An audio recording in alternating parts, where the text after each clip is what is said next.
Último domingo antes del inicio de la campaña electoral y última entrevista de Vivir Comunitat Valenciana a los candidatos que quieren presidir la Generalitat, para conocerlos, ya saben, de una manera un poco más personal.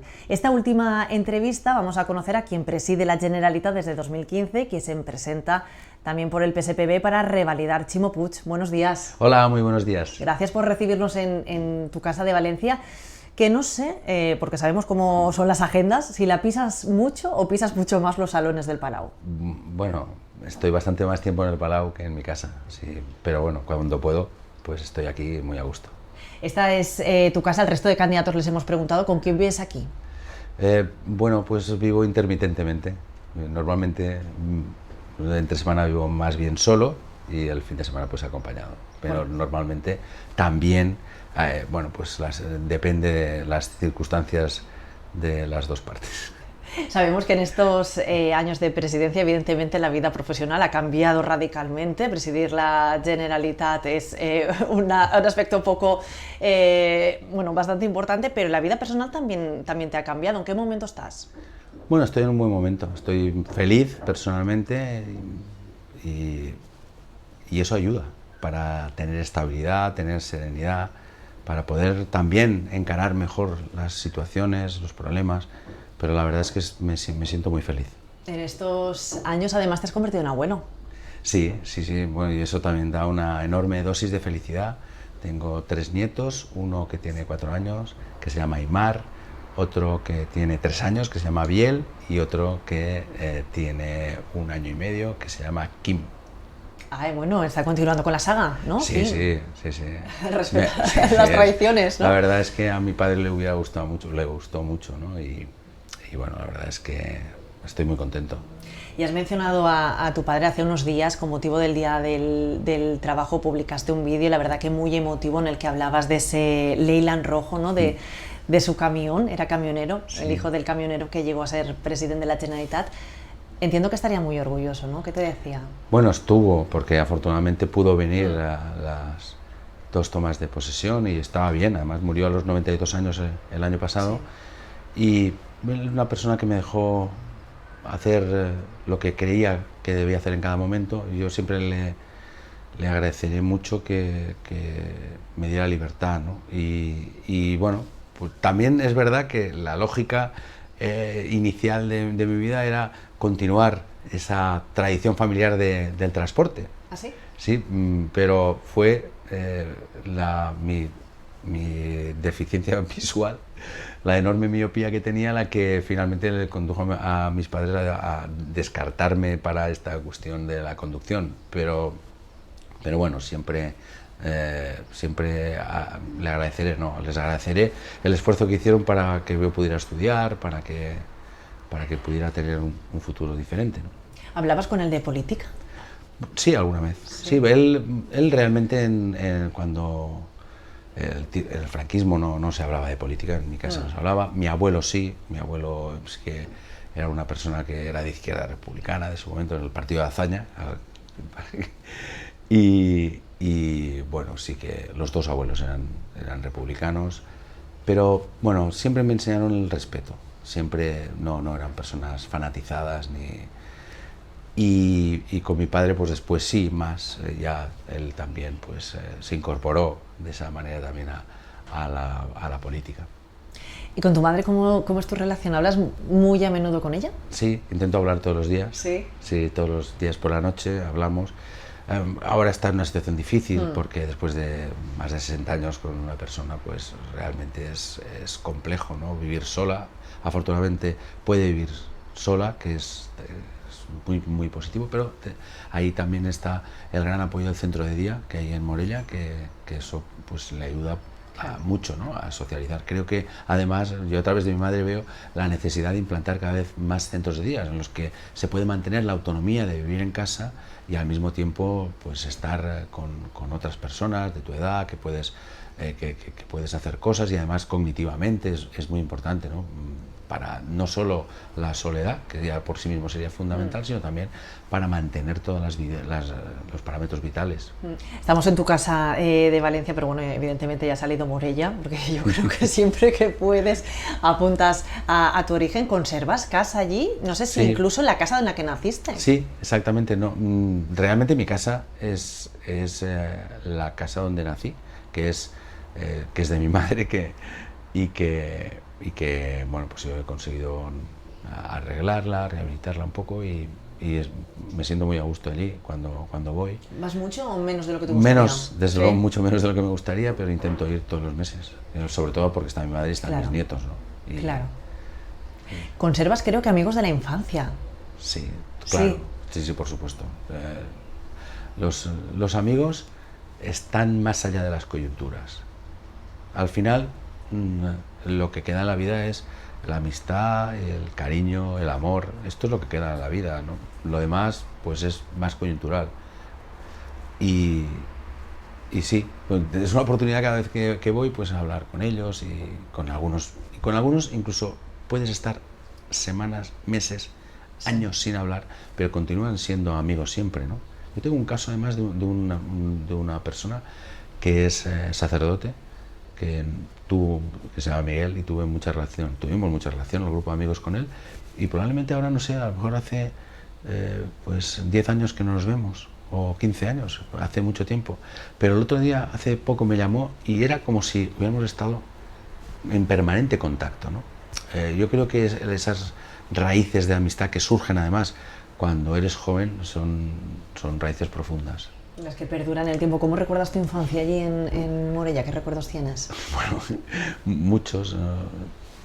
Yo estuve en Morella hasta los 18 años, Sí. porque afortunadamente se podía estudiar hasta los 18 años y mi cambio fue disruptivo, me fui a estudiar después a Madrid, después a Barcelona, entonces ya fue un poco un crack, ¿no?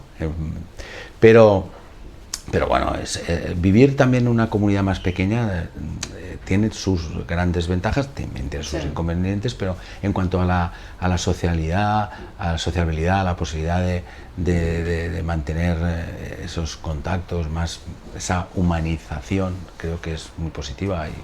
Y bueno, yo lo recuerdo como de todo, ¿no? Hay cosas, también recuerdo, por ejemplo, que pues que no tiene nada que ver el colegio y el sistema educativo con el de ahora, ¿eh? O sea, sobre todo yo recuerdo pues cuando te daban más que un cachete, ¿no? O sea, que yo iba a veces con miedo al colegio, ¿no? Y eso también está ahí, ¿no? Hay la parte, siempre cuando pasa el tiempo te quedas con lo bueno, ¿no? Pero sí que es verdad que yo creo que afortunadamente ha mejorado muchísimo el sistema educativo. Y vas con miedo A veces sí, claro, lo que pasa es porque que tendemos a romantizar el pasado, sí, ¿no? Y a olvidarnos de lo más. pero es verdad, yo creo que hubo momentos que, bueno, es que de hecho era además como muy competitivo, de hecho los juegos eran mucho más agresivos que ahora. Ahora hay cosas que probablemente nos preocupan, por ejemplo, pues todo lo que es las tecnologías de la información, el móvil, los niños, la entrada de internet, todo esto nos preocupa y es de verdad preocupante. Pero el sistema educativo ha mejorado extraordinariamente y por tanto pues ahora los niños y las niñas van al colegio muchísimo más ilusionados y con muchísimas más capacidades, disfrutan de aprender con todas las dificultades también, pero yo creo que los profesores y las profesoras actualmente pues tienen una capacidad que ha mejorado sustancialmente. Hasta los 18 años en Morella, crías en una comunidad tan pequeñita, ¿no? Y el cambio fue radical, ¿no? De pasar a estudiar a Madrid y a Barcelona y después llegó el periodismo también. Sí, bueno, ya sabes que periodista lo eres toda la vida. Yo hace muchísimos años que no ejerzo, solo puedo escribir de vez en cuando, que me gusta, y fue gracias a un escolapio que en su momento me castigó y me dio una bofetada por haber puesto en la pizarra justicia, porque no nos dejaban ir al cine, no era por gran cuestión muy revolucionaria, pero gracias al castigo que este señor me propinó, el físico no, sino que después me hizo escribir una redacción durante todo un mes sobre un tema que yo elegí en aquel momento, y tenía 13 o 14 años, el Ulster, o sea, el conflicto del Ulster, era más bien por la vertiente de la dialéctica católicos protestantes, ¿no? Sí. Pero bueno, empecé a estudiar sobre esta cuestión y hice un trabajo sobre esta cuestión, y en ese momento descubrí que me gustaría ser periodista. Eso, el primer reportaje, podemos decir. Sí, exactamente. No sé cómo estaría, pero bueno. Pero la verdad es que sí que descubrí, y sí que desde ese momento, ya digo, tenía 13 años, decidí que me gustaría ser periodista. Ahora y después fui, sí. y la verdad es que siempre me siento, muchas veces ahora en este tiempo de la política y tal, siempre me intento situar en el otro lado, ¿no? Y me ha ayudado mucho para entender a veces las situaciones diversas, ¿no? Dice, de vez en cuando dices, aún escribo. Yo me han contado que llevas una libretita siempre azul cerca y que de tanto en tanto vas escribiendo, no sé, ¿es como un diario personal o no, qué anotas? No, anoto cosas, pero no libretas múltiples. Mira, tengo multitud de libretas, ¿no? Me gustaría ser un poco más ordenado, pero sí, me gusta escribir. De alguna manera es consustancial a mi manera de entender también el aprendizaje y la escucha, y intentar retener aquello que alguien te transmite, o que a través de un libro, o a través de una conferencia, o a través... yo creo que esto, si lo vives así, la política te ayuda mucho. La oportunidad que he tenido yo durante estos 8 años de conocer a gente diversa, tan absolutamente extraordinaria que hay en esta comunidad, hay gente impresionante en todos los ámbitos, desde luego en la cultura, pero en la empresa, de la investigación, en la ciencia. Es extraordinario, y esa oportunidad de conocer a pequeñas, grandes historias que son extraordinarias. Y vas apuntando las ideas que van de esos encuentros y que puedas... y que después pues puedes utilizar o no, pero que bueno, pues cuando tenga tiempo las repasaré. Y veré, pues, no sé, lo que ha sido esta aventura, el aprendizaje de la vida. Hablando de libretitas, decía, tengo muchas y me gustaría ser un poquito más ordenado. Material de papelería, creo que eres aficionado, ¿no? Las plumas y las libretas, especialmente. Sí, todo el material de papelería me encanta. Sí, libretas, bolis, plumas... Bueno, cada uno tiene un vicio. Bueno, y los libros. Yo lo que más dinero me gasto es en libros. Sí. Y lo que más me angustia también es que cuando llego aquí o en Morella, que tengo libros, pensar que hay tantas cosas que me gustaría leer y que no voy a poder leer. Claro, porque yo te iba a preguntar, el otro día en la Feria del Libro vimos el dispendio de libros que habías comprado. ¿No te puede dar tiempo a leer todo eso, no? No, también me gusta regalar mucho. Les compré a mis nietos unos libros magníficos, porque hay unos libros infantiles en estos momentos magníficos y que ayudan mucho a aprender el mundo, y además tiene una belleza artística extraordinaria. Y después libros que me gustan, pues me gusta regalarlos, porque a la gente que quieres que lea aquello que crees que le puede gustar, ¿no? Te gustan los libros, no tienes tiempo para todo lo que te gustaría, pero creo que para el fútbol también sacas tiempo. ¿Me puedes explicar por qué eres del Madrid? Bueno, es una cuestión de infancia totalmente. Siempre muchos amigos míos me han dicho, cuando estaba estudiando en Barcelona especialmente, me acuerdo que Manuel Vázquez Montalbán, que fue un grandísimo periodista, siempre me decía que yo no lo sabía, pero era del Barça. Y yo digo, pues no, yo soy del Madrid, ¿qué quieres que te diga? Porque es una especie de lealtad a tu infancia. Y desde pequeño, pues mi grupo de amigos era del Madrid, y yo nunca lo he racionalizado, esta cuestión, nunca lo he planteado de una perspectiva racional. Ahora, en este momento, desde luego, lo único que me importa es que no baje el Valencia, sinceramente, porque creo que para la comunidad esto es...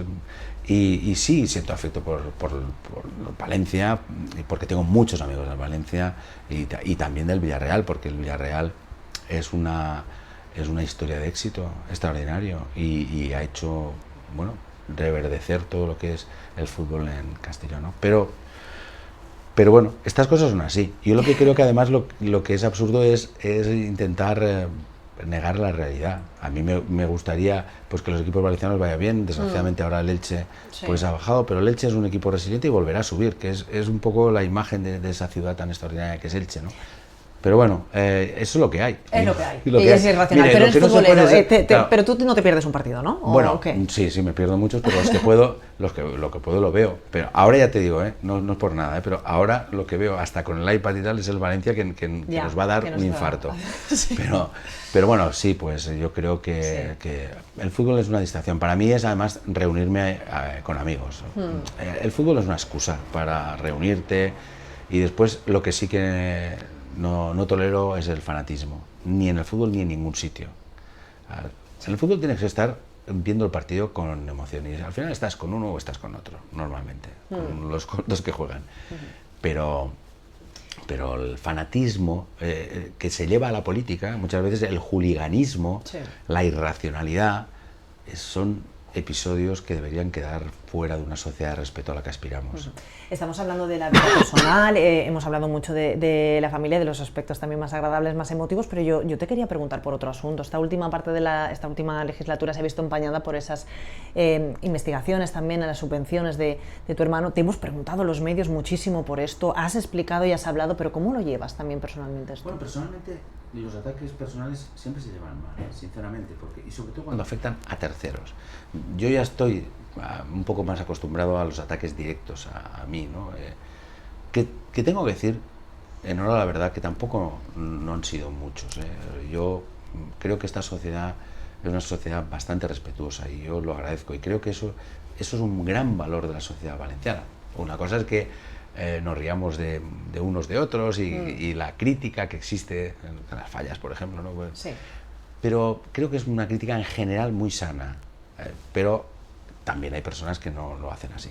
Y yo en este tema lo he dicho desde el principio con total claridad. Primero que la Generalitat, no yo, sino la Generalitat ha actuado correctamente, de hecho así lo han dicho los tribunales, y por tanto no hay caso que afecte a la Generalitat. Y respecto a si en la empresa en la que trabaja mi hermano ha habido alguna irregularidad en algún momento, pues oiga, tendrán que dar cuenta como cualquier otro. Pero hacer de esto simplemente un acto permanente de ataque, yo creo que no es ético lo que se ha hecho por parte de algunos. Pero oiga, al final ya sabemos que el lodazal está abierto para quienes quieren. Yo desde luego no quiero entrar. La semana que viene nos queda poquito tiempo, pero yo quería saber, la semana que viene estaremos en campaña, pero supongo que el sábado por la noche estará pendiente de Eurovisión. Por supuesto, por supuesto. La verdad es que fue una gran idea. A veces tenemos alguna idea que va bien, no todas, pero esto del Benidorm Fest fue una gran idea. Tuve la suerte de unos días antes ver de casualidad lo que estaba pasando en Italia con Sanremo, sí. Y pensé, ¿por qué no llevarlo aquí? Y fue también la casualidad que Pérez Tornero, que yo le conocía porque fue profesor mío en la Autónoma, que era el presidente de la Corporación de Televisión Española, tenía una reunión con él unos días después y le propuse a José Manuel, tienes que hacer el festival de Benidorm, buscarle ese reseteo en base a Eurovisión. Y finalmente ha sido un enorme éxito, posiciona a Benidorm también como una capital del turismo joven, ya es capital del turismo en muchos aspectos, pero lo figura, sí. la impulsa ese tipo de segmento de turismo, la internacionaliza, la hace más cosmopolita y desde luego, además, hemos tenido la enorme suerte que este año ganara Blanca Palomo, que es una persona extraordinaria, que es una artista de una relevancia de futuro extraordinaria y que, bueno, yo estoy emocionado y ojalá le vaya muy bien. Está en estas apuestas previas que se hacen bien situada, pero bueno, más allá de cómo quede, ya ha sido un éxito importantísimo para la Comunidad Valenciana, para Elche y para el Benidorm Fest. No hace falta que sea el tema de Blanca Paloma, que lo escucharemos además en el programa, pero sí que te pediré para acabar una canción. Bueno, mira, la vida no se puede comprimir ni en un tuit ni en una canción. Yo te diré un poco lo que es en mi imaginario, pues las canciones, algunas de las canciones que al final ilustran tu vida y que te expresan como eres, pues en mi caso vendría desde Paraules d'amor de Joan Manuel Serrat, a también Libre de Nino Bravo, porque es otra parte de mi juventud, Después, sin duda, Ojalá, de Silvio Rodríguez. Y no sé, hay muchas más canciones que me gustaría poder incorporar, desde Yolanda, de Pablo Milanés, a tantas otras, ¿no? Pero Jo vinc d'un silenci es digamos, la visión de dónde vengo y de lo que entiendo que son las raíces, la identidad, y después el amor, que es la más bella canción de amor que se ha escrito, que creo que es la de Paraules d'amor, y Ojalá es la esperanza. Bueno, pues seleccionaremos una para acabar porque todas no nos dará tiempo. Como que, pero lo que quieras, yo en cualquiera de ellas, la verdad es que me siento totalmente identificado. Perfecto, pues muchísimas gracias por abrirnos las puertas de tu casa y mucho ánimo, mucha suerte. Lo que queda es costereta, Gracias. Es queda una costereta que pujarem entre tots bé, segur. Gràcies. Moltes gràcies. Acabem així les entrevistes de La Vivir. Hem portat l'estudi de ràdio a les cases particulars. No podia haver-se fet sense Toni García i Juanjo Rojo. Continuem en A Vivir. Ojalá que las hojas no te toquen el cuerpo cuando caigan, para que no las puedas convertir en cristal.